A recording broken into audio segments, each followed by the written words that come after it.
All right, so let's move on to section 2, which is about NFT prices and rarity. So you'll hear a lot of people talking about floor price in the NFT world, and really what the floor is just the lowest price item that you can buy now on OpenSea. And generally, NFT collections have kind of two types of NFTs, floors and rares.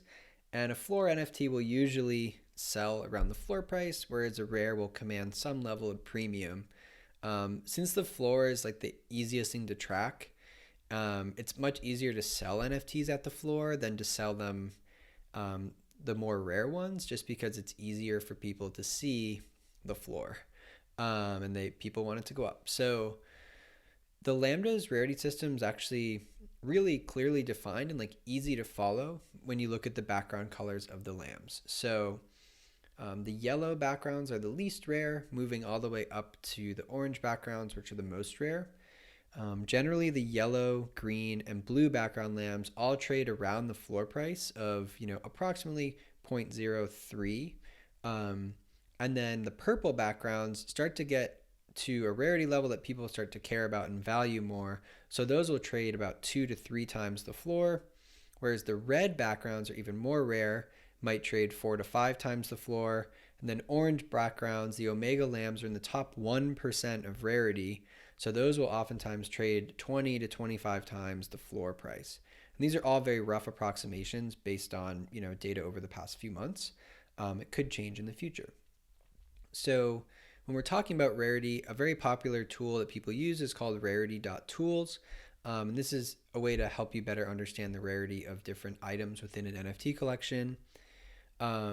Rarity.tools works by you put in the ID number of your lamb and you can see its rarity rank.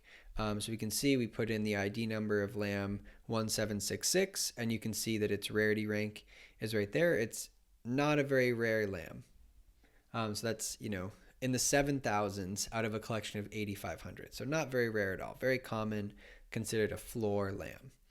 On the other hand, Lambda 2616 is very rare. Its rarity rank 154 out of 8,500. So that puts it in the top 2% of the collection. So that's considered very rare.